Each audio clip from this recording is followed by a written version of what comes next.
स्वागत है आपका द प्रिंट में। रोहिणी कमीशन ने आखिर 14वें एक्सटेंशन के बाद अपनी रिपोर्ट सरकार को सौंप दी है। चूंकि कास्ट कैटेगराइजेशन को लेकर इस कमीशन को बनाया गया था और शुरुआत में जब कमीशन बनाया गया था तो ब्रीफ ये था कि वो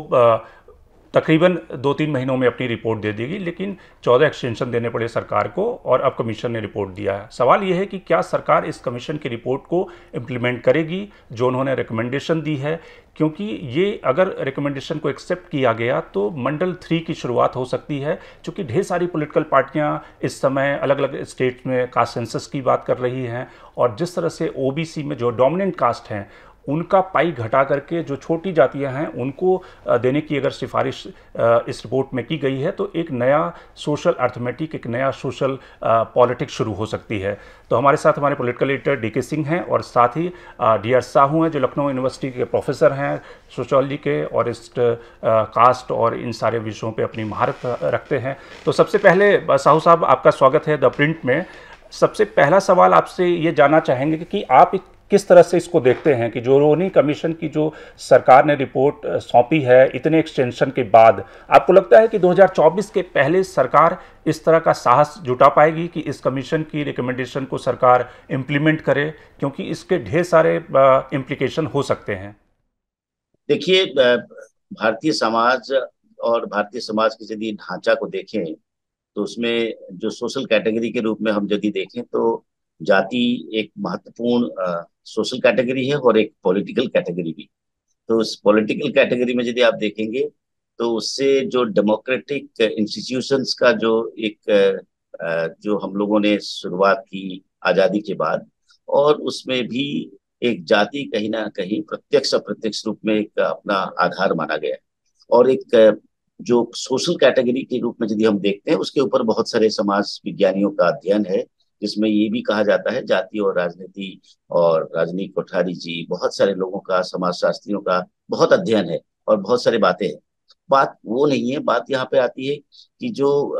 एम एन श्रीवास हमारे समाजशास्त्री है वो कहते हैं कि एक नए अवतार के रूप में लोकतांत्रिक व्यवस्था में आने लगी। और उसके आधार पे ये बात देखा जाता है कि समय समय पर आजादी के बाद संविधान में और संविधान की जो संशोधन है उसके आधार पे जातिगत आरक्षण की बातें की गई, जिससे कि ये उद्देश्य था कि मुख्य धारा में लाया जाए। और उस मुख्य धारा में लाने के लिए एक जो पहले से ही एक वल्नरेबल कम्युनिटीज की तरह, वल्नरेबल कैटेगरीज की तरह बहुत सारे ऐसे हैं जो कि इसका आधार ही था असमानता, गैर बराबरी। और उसकी बेसिस पे मंडल का आपने देखा होगा, मंडल के बाद अभी बहुत सारे राजनीतिक दल, इवन जो जो प्रदेश सरकार में अभी भी है 2024 14 से लेकर 24 तक, राष्ट्रीय जनता पार्टी, इनमें कहीं ना कहीं जाति एक महत्वपूर्ण समीकरण का आधार है और एक सोर्स ऑफ पावर भी है और एक सोर्स ऑफ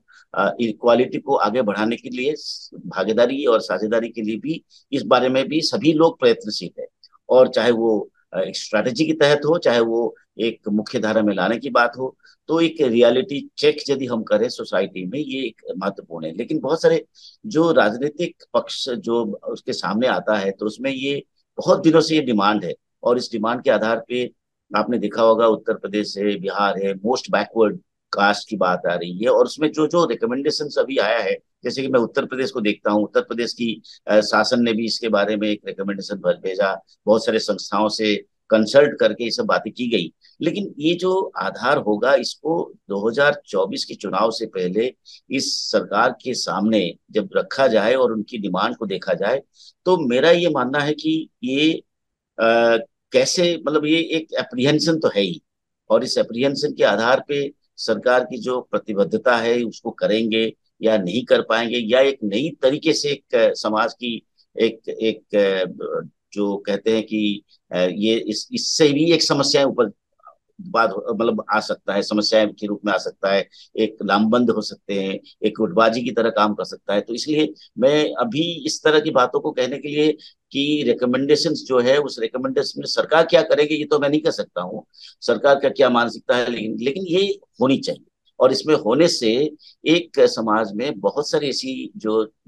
कमियां हैं, बहुत सारे जो कैटेगरीज में जो मोस्ट बैकवर्ड कास्ट की बात कर रहे हैं, बहुत सारे ऐसी चीजों की बात कर रहे हैं, वो समय समय पर चुनाव के समय में बहुत सक्रिय हो जा रहे हैं। और उस सक्रियता जो है कभी कभी एक एक राजनीतिक फायदा की तरफ और राजनीतिक नुकसान की तरफ जाता है। जो सत्ता को आना चाहते हैं, सत्ता के फायदा या सत्ता के लिए नुकसान होता है, ये सारी चीज हो रहा है, जिसमें हर कोई राजनीतिक दल इसलिए बहुत ही प्रयत्नशील है। और खासतौर पे हमारी उत्तर प्रदेश और बिहार में इस तरह की चीजों को हम देखते हैं, जैसे कि दक्षिण भारत में ये एक नेशनल लेवल का एक चीज है।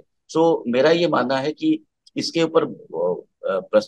एक सीरियस मंथन होना चाहिए, और इस मंथन के आधार पे हमको लगता है कि जो पॉलिसी मेकर्स हैं और जो हमारे सोशल साइंटिस्ट हैं, उनको लेके इस रिपोर्ट को क्यों एक प्रस्तुत किया जाए, जिससे कि एक इसका सकारात्मक पक्ष और इसका जो आने वाले समय में जो चुनौतियां हैं उसको देखा जा सकता है। जी, तो आपको लगता है कि बीजेपी, अगर वैसे हम देखें कि बीजेपी के पास में चुनाव जीतने का एक तो फार्मूला है हिंदू पोलराइजेशन, जो कास्ट पोलराइजेशन की जो पॉलिटिक्स चलती रही है, बीजेपी, क्या आपको लगता है कि हिंदू पोलराइजेशन छोड़ के कास्ट पोलराइजेशन या जो कास्ट सेंसस या ओबीसी की जो नेक्स्ट लेवल की पॉलिटिक्स है उस तरफ बढ़ना पसंद करेगी? क्योंकि उससे कहीं ना कहीं जातियां टूटेगी भी और एक नया बवाल भी खड़ा हो सकता है, जिसके लिए आरएसएस ने इतने सालों में मेहनत की है उन जातियों को हिंदुत्व के एजेंडे के तहत इकट्ठा करने में। देखिए, बीजेपी में भी दो चीजें हैं। एक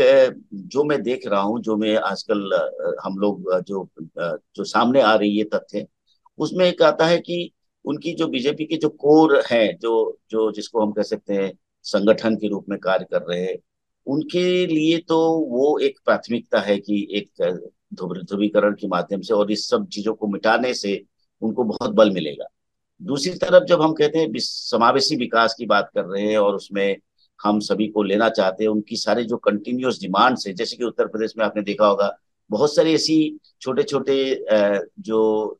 जाति आधारित संगठन के राजनीतिक दल के रूप में आ रहे हैं, जिसमें आप देखेंगे अभी भारतीय जनता पार्टी ने कुछ लोगों को अपने शामिल किया, और उसमें ये शामिल करने के पीछे यही मकसद है कि इन इन लोगों की मदद से हम सत्ता के पास जा सकते हैं। अब बात ये आ रही है कि भारतीय जनता पार्टी गवर्नेंस की बात को यदि फोकस करे और गवर्नेंस की बात को यदि हम आगे देखें और वो उसको सुशासन की बात करें, तो उसमें इस तरह की चीजों में तो ध्यान देना चाहिए। लेकिन यदि हम दोनों को बैलेंस करके चलना चाहते हैं, इधर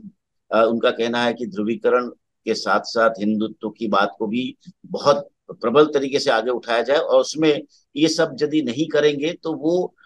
उनको एक इनडायरेक्टली हम लोग इसको फोल्ड में ले लें, अपने उसमें ले लें, तो उसमें एक फायदा होता है। लेकिन मेरे को नहीं लगता है कि ये एक संभव है। लेकिन दोनों दोनों एक अलग अलग कैटेगरी है। जैसे कि आप कहेंगे कि जो एक हिंदुत्व की बात कर रहे हैं, हिंदू एक मेजोरिटी की बात करेंगे, उसमें यदि जातियां आने लगेंगे, जातियों की अस्मिताएं उभरने लगेगा, और उस जातियों की अस्मिताओं को उभारने के यदि प्रयास करेंगे, इसमें बहुत सारे चुनौतियां हैं, बहुत सारी चुनौतियां हैं, जिससे इसको इस तरह की चीजों को सुलझाने में हमको लगता है नहीं है कि इस तरह की बातें, बल्कि इनको अपने फोल्ड में लाने के लिए जो उनका प्रयास है हिंदू तो को आगे बढ़ाना, जिसमें सभी लोगों को लाया जाए, और ये एक एक असमंजस की बात तो है, जरूर बात है इसमें। इसमें बीजेपी का देखें अगर 2017 से जो शुरू इन्होंने किया पूरा ये एक्सपेरिमेंट शुरू था, उनको लगता था कि जो डोमिनेंट कास्ट हैं, से आपके यूपी में जैसे यादव्स हैं या राजस्थान में जाट्स हों, तो इनका आइडिया था कि उनके रिजर्वेशन को इसलिए स्प्लिट करके छोटे छोटे ओबीसीज में दें ताकि ये डोमिनेंट कास्ट साइडलाइन हो जाए। मतलब एक जो इन्होंने पहले भी एक्सपेरिमेंट किया, जो अलग अलग स्टेट में सीएम बना के, कि अब ट्राइबल है, अगर ट्राइबल स्टेट है झारखंड, तो नॉन ट्राइबल को सीएम बना दो, रघुवर दास को बना दिया, कि बाकी जो नॉन ट्राइबल सब इकट्ठे हो जाएंगे और न्यूमेरिकली ज़्यादा बड़े हो जाएंगे। महाराष्ट्र में उन्होंने ब्राह्मण को बनाया किया, जब मराठा रखा करते थे। वो सब देख रहे हैं कि धीरे धीरे बीजेपी चेंज कर देगी। पहले जो था कि उनको डोमिनेंट कास्ट को एक पुशबैक करके, क्योंकि वो सारी दूसरी पार्टी से अलाइंड है, तो हम छोटी पार्टियों के छोटे ओबीसी को इकट्ठा करते हैं अपने साइड में। अब हम देख रहे हैं बीजेपी वो चेंज कर रही है। तो अभी अब जैसे ये बनाया, अभी भी जैसे tribal state captain, sorry state president tribal जैसे उन्होंने बना दिया है यहाँ पे मारांडी जी को झारखंड में। वहाँ आप देख रहे हैं कि शिवसेना के मराठा को फेस को बना के लेके चल रहे हैं। तो बीजेपी की स्ट्रैटेजी में ये चेंज दिख रहा है कि अब वो डोमिनेंट कास्ट, इनको लग रहा है कि हमारी तरफ लोग आ रहे हैं। जैसे यादव्स का कुछ परसेंटेज मोदी पीएम मोदी के नाम पे वोट देने लगा है, तो इनको शायद लगता है कि अब वो राजनीति काम नहीं करे कि dominant versus non dominant OBCs, कि नॉन डोमिनेंट ओबीसीज का एक न्यूमेरिकली बड़े होंगे और इसलिए हमको वोट देंगे। शायद उसमें थोड़ा सा वो चेंज करने की कोशिश कर रहे हैं अपने स्ट्रेटजी में। आपका क्या ख्याल है इस पर? बिल्कुल, ये एक सोशल इंजीनियरिंग की तरह आप जब देखेंगे, इसमें एक ये चीज आ रही है कि इनिशियली जो भारतीय जनता पार्टी एक जो 2014 में आए, उनकी बातों में बहुत सारे एस्पिरेशन, आकांक्षाएं, बहुत सारे उम्मीदें भरे थे। उस समय की यदि बैकग्राउंड देखेंगे, करप्शन, गवर्नेंस, माल गवर्नेंस या जो भी कहेंगे, बैड गवर्नेंस कहिए, और उसके साथ साथ एक इनकम्बेंसी फैक्टर भी था, और एक मोदी एक महत्वपूर्ण व्यक्तित्व के रूप में आए, और उनका जो सबका साथ, सबका विकास, सबका प्रयास, सबका विश्वास, ये सब बातें हुई, उसके आधार पे इन लोगों ने किया। जैसे कि आपने देखा होगा, इन लोगों ने भी, भारतीय जनता पार्टी अभी पसमानदा कम्युनिटी की भी बात कर रहे हैं, लेकिन कहीं ना कहीं इसमें पसमानदा कम्युनिटी की मदद तो लेना चाह रहे हैं, साथ ही साथ ये भी देखा जा रहा है कि एक तरफ हिंदुत्व की बात कर रहे हैं, तो दोनों एक साथ नहीं जा रहा है। तो इसमें मेरे को लगता है कि एक अंतर्द्वंद की तरह अपने पार्टी में भी हो रहा हो, और कौन किसको आगे रखें, इसको आगे रखें तो बीच में फिर इनको लाया जाए, जिससे कि वो थोड़ा सा इसमें भी एक उम्मीदें बढ़े, जैसे कि लॉ, कानून में बदलाव किया गया, ट्रिपल तलाक की बात की। सो बट मेरा जो एक असेसमेंट है, तो डोमिनेंट कास्ट की बेसिस पे जो आजादी के बाद जो चला एक क्षेत्रीय दल, और उस क्षेत्रीय दल में आप हम तो उड़ीसा को अलग रखते हैं, क्योंकि वहां पे वो जातिगत आधार नहीं है, बल्कि वो एक रीजनल कास्ट, रीजनल जो बना है वो एक अलग है। लेकिन यहाँ पे जैसे उत्तर प्रदेश, बिहार वगैरह में आप देखेंगे एक कास्ट, इवन साउथ इंडिया में भी देखेंगे, इवन बहुत सारी जगह पे देखेंगे, ये नॉन डोमिनेंट कास्ट की जो बात आप कर रहे हैं, बिल्कुल सही कह रहे हैं। लेकिन ये अब हमको लगता है कि पावर को किसी तरह से हथियाने का जो तरीका है, सत्ता किसी तरह से हासिल हो, उसके लिए हमको ये भारतीय जनता पार्टी का जो सरकार में अभी जो मौजूदा है, उनका ये जो स्ट्रैटेजी है, वो स्ट्रैटेजी में ये हर क्षेत्रीय दल और जो जाति विशेष दलों को भी तवज्जो देने लगे। और उत्तर प्रदेश एक बहुत बड़ा उदाहरण है। उत्तर प्रदेश को आप यदि देखेंगे, उत्तर प्रदेश में इन लोगों ने बहुत कोशिश भी किया था, बहुत सारे क्षेत्रीय दलों को, इवन आप देखेंगे जाट की जो ग्रुप है, इवन जयंत चौधरी के बारे में भी कुछ बातें ऐसे हुई थी कि शायद वो उधर भी जा सकते हैं, पता नहीं, फिर फाइनली वो नहीं गए। लेकिन जैसे कि आपने देखा होगा कि राजभर जैसे हैं, बहुत सारे ऐसे इवन समाजवादी पार्टी के बहुत सारे एमएलए हैं, जो कि अब वो छोड़ के वो उस एक पर्टिकुलर समुदाय से आते हैं। उस समुदाय को यदि हम इधर लाएंगे, जो पहले वो था कि भाई switch on switch off mode में थे, पहले वो कांग्रेस में थे, बीजेपी में थे, फिर सपा में आ गए, सपा से फिर बीजेपी आ रहे हैं, तो इस तरह की बातों को यदि हम देखते हैं, क्राइटेरिया कहीं ना कहीं जाति और समुदाय है, और वो उनको लेने का मतलब है कि ये एक व्यक्ति को लेना नहीं है, ये एक व्यक्ति विशेष नहीं है, बल्कि ये एक समुदाय को आधार, एक इकाई मान के चल रहे हैं कि इनको हम लाएंगे तो ये फायदा होगा। मेरा ये कहना है कि भारतीय जनता पार्टी का जो स्ट्रैटेजी है, उस स्ट्रैटेजी में अब जो आप सही कह रहे हैं, I also completely agree and endorse कर रहा हूँ कि इस मैं सहमत भी हूँ कि ये अब चेंज हो रहा है थोड़ा सा, और इस चेंज की प्रक्रिया में कहाँ तक सफल होंगे, ये फिर देखने वाली बात है। आपको लगता है कि बीजेपी थोड़ा सा कैच 22 टाइप का सिचुएशन में है कि अच्छा, इनको अभी रिपोर्ट लाने की कोई ज़रूरत नहीं थी, अब रिपोर्ट ये आना था जनवरी 2018 में, कमीशन को केवल 3 महीने का दिया गया था, उसके बाद 13 एक्सटेंशन दिए गए, और अब जो 3 महीने में रिपोर्ट पूरा होना था, वो करीब करीब 6 साल के बाद रिपोर्ट सबमिट हुआ है। तो ये चाहते तो इसको और ये डिले करे थे 6 महीना, और एक और एक्सटेंशन दे, 13 दिया तो 14 भी दे थे, लेकिन इन्होंने रिपोर्ट फाइनली ले ली। और हम सबको पता है कि ये कमीशन नहीं एक्सटेंशन मांगा करता था, कमीशन क्यों डिले कर रहा था, सरकार चाहती थी तो कमीशन अपना एक्सटेंशन पे एक्सटेंशन बढ़ता गया, टर्म्स ऑफ रेफरेंस भी चेंज करते चले गए। लेकिन ये फैक्ट है कि अब इन्होंने अपना एक रख लिया है लेके रिपोर्ट, जो रखने की जरूरत नहीं थी। और उसके पीछे क्या आप पता नहीं आप मुझसे सहमत होंगे, लेकिन हमें जैसा लग रहा है जैसे अब बिहार में कास्ट सेंसस ही कर रहे हैं। अब कास्ट सेंसस को लेकर चले हाई कोर्ट ने क्लियर कर दिया, अब सुप्रीम कोर्ट में आए, लेकिन अगर फाइनली बिहार गवर्नमेंट को मिल गया फाइनल अप्रूवल, वहाँ भी तरीका वही है, कास्ट सेंसस के बाद फिर शुरू हो जाएगा वही पुराना कि जिसकी जितनी संख्या भारी उसकी उतनी हिस्सेदारी। कर्नाटक में कांग्रेस जो है अपना कास्ट का उनके पास पूरा इन्यूमरेशन पड़ा हुआ है, इलेक्शन के पहले वो भी कह रहे थे कि हम आएंगे तो इसको हम पब्लिक करेंगे। तो ये जो अपोजिशन पार्टी जहाँ जहाँ पे रूल कर रही है, नॉन बीजेपी पार्टीज, अगर इन लोगों ने कास्ट सेंसस को लेके उसको लेके शुरू कर दिया 2024 के पहले, तो शायद बीजेपी क्या ये सोच रही हुई कि हम रिपोर्ट सब कैटेगराइजेशन का लेके रख लेते हैं कि अगर मामला बिगड़ता हुआ नजर आया तो फिर देखेंगे, इसको भी हम लेके आगे आएंगे। हो सकता है, मैं कह सकता हूँ कि ये हो सकता है कि एक तरह से एक स्ट्रैटेजी है, और इन लोगों को ये कहने का मौका नहीं मिलेगा कि सरकार इसके ऊपर कार्य नहीं कर रहा है। लेकिन बड़ा इंटरेस्टिंग बात है कि 2021 में जनगणना के रिपोर्ट भी आना चाहिए, वो भी नहीं आया, और वो भी पता नहीं किस लिए विलम्ब हो रहा है। और उस विलम्ब का कारण तो हम देख रहे हैं, धीरे धीरे ट्रेंड रिपोर्ट धीरे धीरे हम लोग देख रहे हैं। अब ये कास्ट सेंसस के जो हुई है, मैं उत्तर प्रदेश में जो देख रहा हूँ, बड़ी आनंद फानंद में हुआ। मैं खुद हम एक कंसल्टेंट के रूप में हम लोगों को भी बुलाया गया था, एक समाज विज्ञानी के रूप में हम लोग गए थे। लेकिन जब तक हमने ये देखा कि रिपोर्ट बनी और रिपोर्ट सबमिट हो गई और उसमें कोई रेफरेंडम की बात ही नहीं, कोई कुछ नहीं, और इट वॉज लिटिल इन हरी, मेरा मेरा व्यक्तिगत जो अनुमान है। लेकिन ठीक है, एक एक एक कानूनी एक तरीके से जो एक प्रोसीजर को फॉलो करके उन्होंने सबमिट कर दी रिपोर्ट, और एक संस्था को दी गई थी और संस्था ने इसको कार्य करके दिया। तो उसमें भी मैंने देखा कि जो बना वो एक जैसे लगता है कि it was in Hari, emergency की तरह एक काम हुआ। और इसके बाद ये जो सबमिट हो गई वो, अब आप सही कह रहे हैं कि टेबल तो सबमिट तो हो गया, और उसमें सरकार इसके ऊपर ये कह सकते हैं कि भी हम अपना कार्य कर रहे हैं, अपना अभी आया है देखेंगे। तो ये जो कास्ट सेंसस के रूप में जो ये लोग अपोजिशन पार्टी जो अपना कह रहे थे, अपना डिमांड कर रहे थे, वो डिमांड में सोच रहे कि ये विराम लगेगा कि ये मुद्दा नहीं बन सकता है, एक ये हो सकता है। लेकिन यदि ये खुलेगा, यदि ये मत सबमिट हुआ और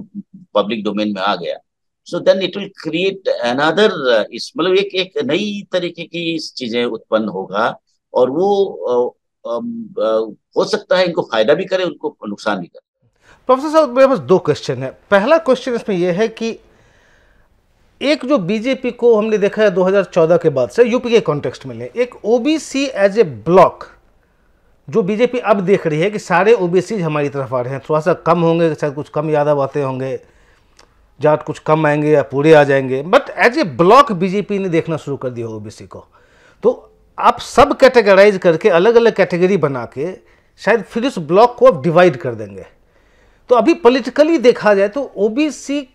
को क्या ये एक ब्लॉक में देखना सही रहेगा से, अगर यूपी के कॉन्टेक्स्ट में देखें तो ये एक ब्लॉक है, या उतने डिविजन्स अभी भी हैं कि कोई भी पार्टी एक तरह से रिलाई नहीं कर सकती उन पर? बिल्कुल, ब्लॉक तो मुश्किल है, ब्लॉक की रूप में पहले हो सकता हो, लेकिन अब भाजपा को बहुत फायदा भी मिला होगा, क्योंकि वो एक अलग इशू है। उस समय 2014 की कॉन्टेक्स्ट और 2024 की कॉन्टेक्स्ट बहुत ही अलग है। और उस 2014 की कॉन्टेक्स्ट में जो एटमॉस्फेयर था, उस पॉलिटिकल एटमॉस्फेयर में, इट्स नॉट दैट कि ओनली ओबीसी की बातें थी, वो एक ओबीसी चेहरा थे, उसको मोदी जी ने भी अपना उसको बड़े अच्छे से इसको वर्क किया। बट आज की तारीख में जो क्षेत्रीय दल है, उस क्षेत्रीय दलों में जैसे उत्तर प्रदेश और बिहार की यदि हम बात करें, जहाँ पे हम लोग देख रहे हैं, तो उसमें अभी भी क्षेत्रीय दलों में वो एक जाति समुदाय एक कहीं ना कहीं है। जैसे और इवन आप देखेंगे समाजवादी पार्टी भी अपनी जो दलित समुदाय की वोटों के ऊपर नजर रखे हैं। जैसे कि आज की तारीख में यदि आप देखेंगे, बहुजन समाज पार्टी को भी लगने लगा है कि ये जो उनके ऊपर एक चार्ज लग रहा है कि ये बीजेपी के बी टीम है, उसको भी कह रहे हैं कि भाई ये हम नहीं स्वीकार करेंगे। तो इसलिए भी उनका एक धीरे धीरे स्टेटमेंट्स भी आ रहे हैं। तो मेरा ये कहना है कि जो उत्तर प्रदेश और बिहार, और उत्तर प्रदेश खास तौर पे भारतीय जनता पार्टी को मजबूती से यदि सरकार यदि आने वाले इलेक्शन में यदि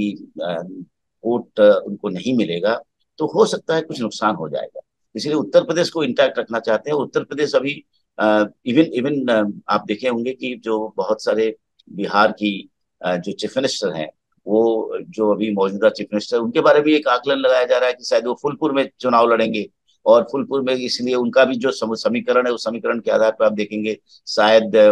जो उस नीतीश कुमार जिस समुदाय से आते हैं, यादव और मुस्लिम, इन सबको जब देखा जाए तो एक सेफ सीट के रूप में माना जा रहा है। इसके ऊपर भी आकलन हो रहा है। फिर इसके बाद कहा जा रहा है कि उसमें क्या होगा, बिहार में क्या होगा। सो अल्टीमेटली मैं ये कहना चाहता हूँ कि यूपी और बिहार दोनों थोड़ा सा इनका भारतीय जनता पार्टी का भी फोकस है कि इसको रिटेन कैसे किया जाए। और अन्य जो विपक्ष के दल के जो लोग हैं, वो एक सामूहिक रूप में आने की भी तैयारी कर रहे हैं, जिससे कि हम उत्तर प्रदेश में डेंट करें। तो ये डेंट करने का तरीका जो है उसमें एक नेगोशिएटिंग जो तरीका है, उसमें तो भारतीय जनता पार्टी थोड़े बेहतर स्तर में है। तो भारतीय जनता पार्टी के झोली में वो सारे जो लोग जा रहे हैं, और वो उनको उत्साहित भी कर सकता है, लेकिन ये यदि ये डोमेन में आ जाए, पब्लिक डोमेन में आ जाए, ये खतरा भी खड़ा कर सकता है। मेरा प्रोफेसर शंकर के पास आई एम श्योर काफ़ी सवाल होंगे। उसके पहले मैं अपनी तरफ से एक लास्ट क्वेश्चन पूछना चाहता हूँ। बीजेपी का खास करके यूपी के कॉन्टेक्स्ट में पूछेंगे, आप वहाँ स्टडी भी कर रहे हैं, देख रहे हैं चीज़ों को, और बीजेपी का सबसे ज़्यादा स्टेक यूपी में है, इसलिए उसके कॉन्टेक्स्ट में अगर देखें, जो कि लार्जर कॉन्टेक्स्ट में भी है, कि बीजेपी के पास एक पीएम का चेहरा है जिसको वोट मिलता है, अयोध्या होने वाला है, वो रामलला स्थापित हो जाएंगे वहाँ पे, मतलब उनका सारा कुछ शुरू हो जाएगा, फुल कंस्ट्रक्शन नहीं भी हो तो सेलिब्रेशन पूरा जनवरी में जो होगा। एक इनका बहुत क्लियर स्ट्रैटेजी है, किस पे वोट जीत रहे हैं, और लग रहा है कि अभी भी बेटर पोजीशन में है। क्या वो खतरा मोल लेंगे कि फिर से एक कास्ट डिबेट शुरू हो जाए सब कैटेगराइजेशन के नाम पे? क्योंकि आपके पास रिपोर्ट आ चुकी है, अपोजिशन पार्टी जब आपको घेरना शुरू करेगी कि रिपोर्ट टेबल कीजिए,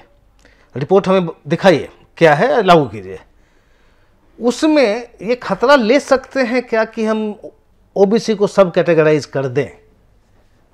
कितना सूट करेगा उनकी राजनीति को नेशनली और से यूपी में? अब ये कंफ्यूजन अभी भी है, नहीं तो इसलिए इतना लेट क्यों हो रहा है, ये इसी की वजह से जो उनका ये देर आर ऑल्सो अपॉर्चुनिटी भी उनको लग रहा है, और चैलेंजेस भी ज्यादा है हमको लगता है। और उस चैलेंजेस में हमको जो मेरा स्ट्रॉन्ग फीलिंग है, मेरा ये हो रहा है कि ये नई नई अस्मिताओं को निर्माण करना, न्यू आइडेंटिटीज जो छोटे छोटे कैटेगरीज के आधार पर निर्माण करना, ये एक तरह से मेरा ये मानना है कि ये मदद नहीं कर सकता है, वो मदद नहीं करेगा। और उनकी जो जो लार्जर गोल है, जो उनका जो एक इनका जो जो मेन स्ट्रेंथ जिसके आधार पे आ रहे हैं, उसमें वो डेंट हो जाएगा, डेंट हो सकता है। ये मेरा एक कि डेंट हो सकता है, डिस्टर्ब कर सकता है जो 2024 के चुनाव। तो थोड़ा सा मुझे इलेबोरेट करें इस पॉइंट पे। आप कह रहे हैं नई अस्मिताओं का, न्यू आइडेंटिटी जो लेके आ रही है बीजेपी, सब जगह अलग अलग खोज के एक icons, they are creating new icons actually, मतलब फॉर एवरी सेक्शन। आप कह रहे हैं कि it may hurt the BJP, why do you think so? मैं इसीलिए कह रहा हूँ कि देखिए, जो जमीनी स्तर पे आप देखेंगे, मैं जैसे देखता हूँ, एक व्यक्ति विशेष को आप एक कैनवास जो पूरा इम्प्रेशन मैनेजमेंट में जिनको आप 4 साल 5 साल नकारते रहे, क्रिटिसाइज करते रहे, और सडनली एक पर्टिकुलर व्यक्ति विशेष की दल जो बीच में 2022 के चुनाव में वो थे नहीं, वो एक दूसरे समाजवादी पार्टी के साथ थे, जैसे फॉर एग्जाम्पल राजभर, अब उनको सडनली एक गेम चेंजर की तरह, या पता नहीं जो भी है, जो भी मैनेजमेंट की तरफ लाए। ये कभी भी व्यक्ति विशेष और उनके दल को जो कह रहे हैं, वो हमको लगता नहीं कि ये वोट में या एक एक वोटिंग पैटर्न को प्रभावित कर सकता है। सो कभी कभी ये लगता है कि धीरे धीरे जो सोसाइटी बिकमिंग कॉन्शियस, एक जागरूक समाज में, ये जो राजनीतिक दलों का एक सडनली एक चेंज करना, गियर चेंज करना, शिफ्ट करना, बदल देना और उनको ले आना, उससे इरिटेशंस भी होता है, और उस इरिटेशंस को भी आप नकार नहीं सकते। और ये पर्टिकुलरली जो जो एक रिएक्शंस और उसकी जो जो जो है, ये खतरे से खाली नहीं। मेरा ये मानना है। मेरा मतलब ये दिस इज एन एप्रीहेंशन, मतलब ये may not be the fact कि if I take X as a person और उनकी पार्टी को मैं ले लूंगा तो पूरा पूरा वोट बैंक हमारे पास आ जाए। जैसे कि उन्होंने ईस्टर्न यूपी में बहुत सारी चीजों को उन्होंने किया। आपने देखा होगा कि जैसे अमित शाह के साथ होम मिनिस्टर, माननीय होम मिनिस्टर के साथ उनका किसी को बुलाना, फिर मिलना, फिर उसके बाद वो डिक्लेयर करना, ये जो सारी चीज हो रही है ये पॉलिटिकली मतलब ठीक है, यू यू कि मैसेज जा रहा है कि भाई इनको ले लिया तो पूरा उनके साथ अनुयायी सब सारे आ जाएंगे। बट ये वोटिंग बिहेवियर को प्रभावित करेगा कि नहीं, ये इट्स ए क्वेश्चन। 2024 में एक सवाल हो सकता है। प्रोफेसर साहू, एक सवाल मैं अंतिम सवाल आपसे पूछना चाह रहा हूं कि जो ओबीसी कास्ट में जो मोदी सरकार का जो सबसे बड़ा फियर या बीजेपी का सबसे बड़ा जो चिंता है कि बाकी जो कास्ट हैं, जो जातियां हैं, उनको तो कहीं ना कहीं उन्होंने बैलेंस कर लिया है, वो बीजेपी को वोट कर रही है। सिर्फ जो यादव कम्युनिटी है, जो डोमिनेंट कास्ट है, चाहे वो बिहार में हो चाहे यूपी में हो, लोकसभा में तो प्राइम मिनिस्टर को यादवों का वोट मिल जाता है, लेकिन असेंबली में उनको यादव वोट नहीं करता है। तो आपको लगता है कि जैसे कुर्मी है या राजभर है या दूसरी जो कम्युनिटी है, वो सब तो बाई एंड लार्ज बीजेपी को वोट कर रही है, यादव जो कम्युनिटी है वो अभी भी अखिलेश यादव के पास में है, लालू प्रसाद के पास में है, उसका जो शेयर है उसको कर्टेल करने के लिए एक पूरी कोशिश हुई थी और यह कमीशन बनाया गया था, एक तरह से कह सकते हैं। बीजेपी वो गिमिक कर सकती है कि यादवों का जो हक है या यादवों को जो मिल रहा है पाई, उसको कहीं ना कहीं कर्टेल किया जाए। ये